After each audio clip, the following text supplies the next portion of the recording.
Assalamualaikum warahmatullahi wabarakatuh. Nama saya Muhammad Fuad daripada Shah Alam. Saya bersama keluarga saya berenam.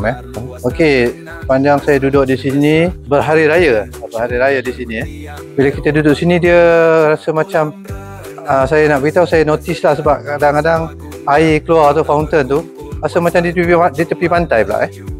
Jadi dia punya desiran, macam ada desiran ombak tu. Yang itu rasa macam feeling dia tu lain lah. Alhamdulillah, kemudahan pun banyak di sini. Bilik selesa, kawasan besar untuk baguslah, ideal untuk keluarga-keluarga. Kemudian swimming pool tu atau saya cakap lebih lah, memang kemudahan yang kata grade A++ lah. Tapi macam mana pun, itulah kemudahan yang ada di sini ni. Rasanya memang bagus, dan layanan pun okey. Itu insya-Allah kalau diberi kesempatan lagi, kami akan datang lagi di sini.